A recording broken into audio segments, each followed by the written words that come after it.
Guys, it's Bina, and in this video I want to go over my video that I released yesterday that was testing some farming methods, and I tested a new farming method today, and this one is going to be imprinting the Rampant Coast Woven Echo. So what is the Rampant Coast Woven Echo? It spawns a randomly evolved crystallized beast. So it needs to be at a minimum corruption of 300. So this is an endgame. It's an endgame farm. And what this does is that your crystallized beast will always have a crystallized heart. That means that you will farm a lot of these, and it will be randomly evolved. So all of the evolutions reward that you can get from beasts have a chance of dropping here. This means that you will be farming quite a bit of Runes of Havoc, Runes of Redemption. These are very, very fast to do if you have a build that is proper to kill. If you have a build that has a lot of damage, these are very, very fast to do, but they can be quite rippy. I am playing in hardcore here, so my Lightning Blast Rune Master has a lot of damage, excellent bosser, so I have no problem doing this. So what is the benefit of doing this and getting lots of these resources and getting lots of bones? Well, first of all, let's talk about how often they spawn. I personally think that this might be bugged, and if you haven't noticed yet, all of the woven echoes that are based on beasts are actually spawning a lot more than other woven echoes on your tree. So things like Nesting Grove, things like Bloodline Glade, and Rampant Coast. As you can see here, I've got, you know, two woven echoes, two regular echoes, and I got one here, 2, 3, 4, you know, like here I spawned like 4 in a little circle here. I've got another one that I can do here. I've got 2 that spawn here. You got 1 more here. Boom, boom, boom, boom. So they spawn way more than any other regular woven echo. I have this imprinted. This is the current tree that I have tried farming it with. So I have it imprinted both in woven riches and loomed riches. So they have to spawn when a new echo web is generated. So yeah, this is the first part. So why is this so good? Well, first, because it spawns so much, and second, because what you can do with these materials is this thing here. Let's go to the garden town. I'm going to show you exactly what you can do with the bones that you're farming. Of course, Havocs and Redemption are always good, so that you don't have to spend your hard-earned favor from Circle of Fortune you don't have to spend your hard-earned favor to roll for generic rune prophecies. So the generic rune prophecies are the ones that are going to spawn you the Runes of Havoc, which are very much used in the endgame to craft some great double tier 7 exalts, or even your first single tier 7 that you want. Right? Those shuffle the tiers of the exalted. So what you can do with this is, on average, for every Rampant Coast that you do, you'll get maybe 1k bones. It can be more, it can be less, right? But you get about 1k bones. And these 1k bones, you can trade them in for 1.5k. You get a bag of ember that is worth 5,000 memory ember. 5,000 memory ember is a lot, as you can then buy some troves, you can buy some conquered towers, you can buy whatever you want for your farming, right?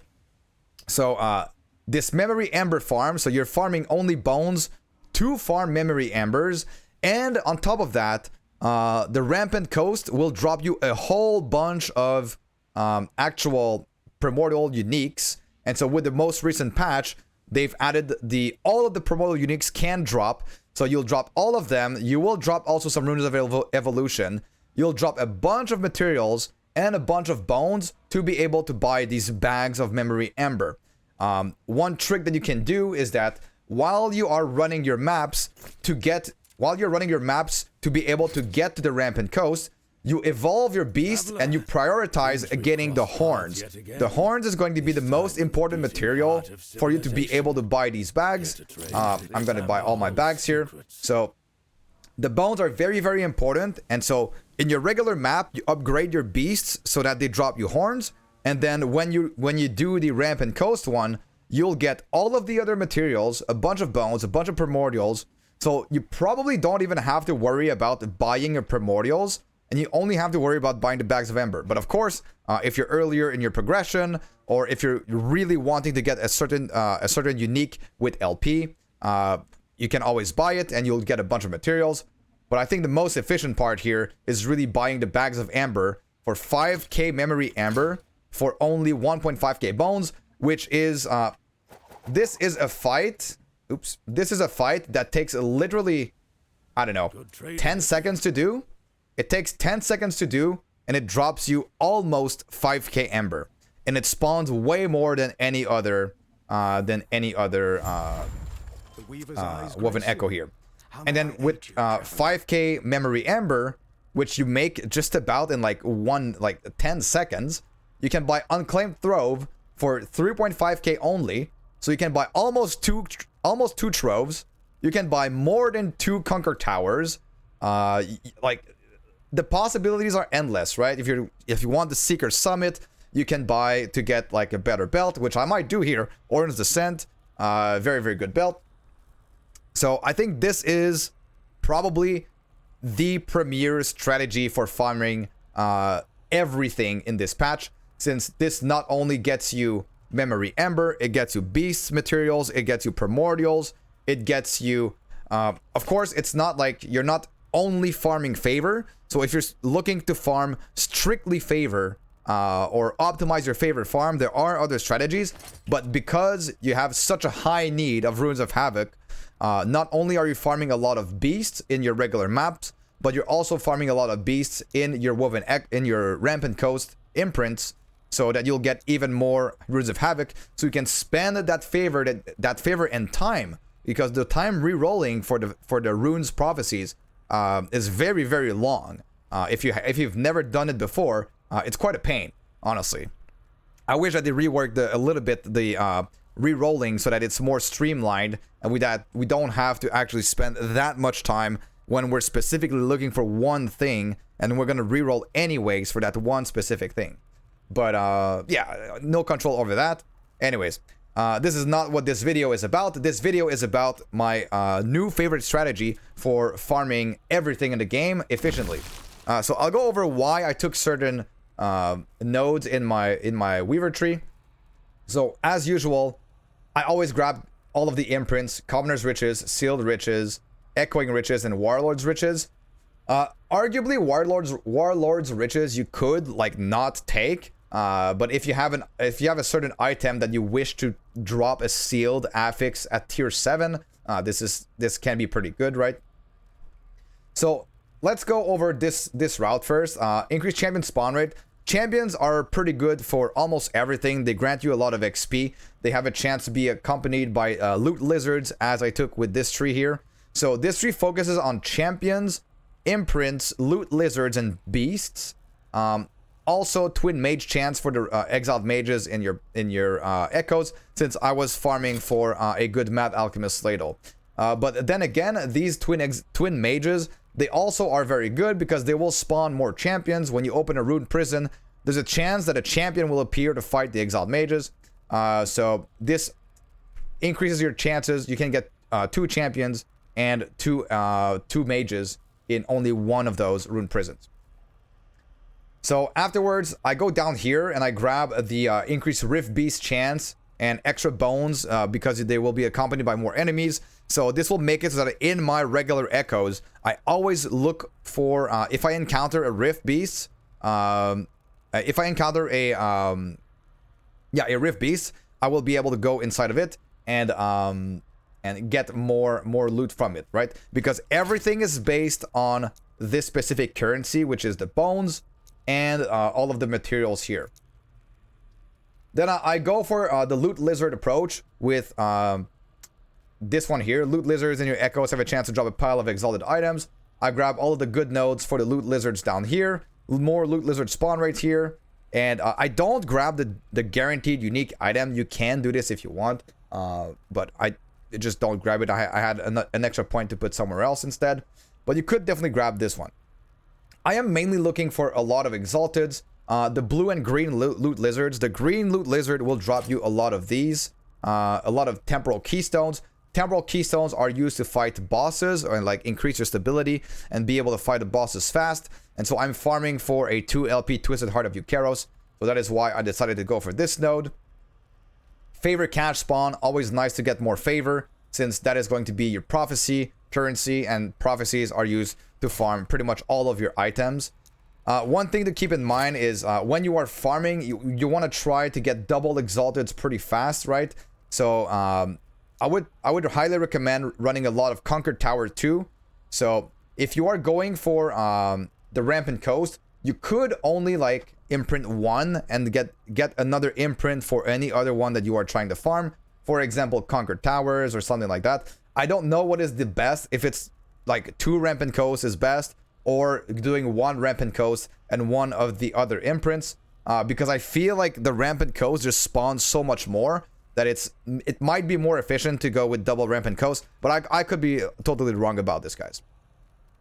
What I like to do is disable the beacons. The reason I do this is that it's not because I don't like to reveal the map, it's because I like to have short echoes that I can just go through on a pretty fast build and end as quickly as possible, to traverse the map as quickly as possible. I've also tried arena echoes. These seem to be very inconsistent in their spawns. They are fairly fast to do, but it's a lot of point investment to spawn these champions and to invest into the arena echoes, and they don't even spawn that much on my echo web, at least from my initial testing. So there was one comment on my previous video talking about the arena echoes, and then speccing into cemeteries, and then trying to do that for farming memory ember. But I just think that the beast farming from Rampant Coast just farms everything like better and all at once, and it takes 1 minute. It takes 10 seconds to kill this Woven Echo and spawns like crazy on your map. So yeah, I think that is the better option. But then again, I think that Last Epoch is becoming a lot like Path of Exile in a sense, where you have the agency of choosing what you want to farm, and certain builds are going to be better than others. For example, like Ballista, Tornado, stuff like that will be excellent in Arena, whereas something like Speed Reflect will be excellent at just traversing any map very, very quickly.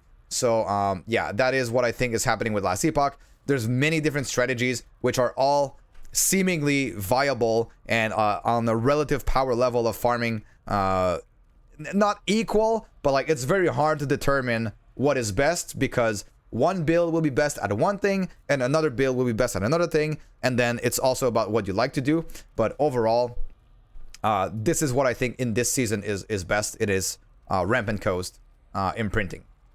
So I'm going for the Exalted Pile chance here. I'm going for the Nemesis spawn rate in my maps, because Nemesis will drop your double tier 7s. So that is why I really want to try to get as many Nems as possible. We talked about all of the loot lizard stuff here. Twin Champion chance, you could go for like maxing this one out here, because the Twin Champion chance will grant you like more favor on average, more XP, more loot, right? And then I go for these 2 nodes here. Killing Shades no longer grants corruption. That is totally optional. That is because I am playing hardcore and I am sitting at like about 500 corruption. And I just want to stick to this. So the way I do this is that I will go to, for example, this is the timeline I was farming, 452 corruption. I'm just going to show you exactly what was my plan here. So I want to go only in one direction in my timeline. So I started out here, and I went in one direction. So I found my first Rampant Coast, which revealed some more Rampant Coast, which revealed some more and some more, right? And then I was also trying some arena stuff.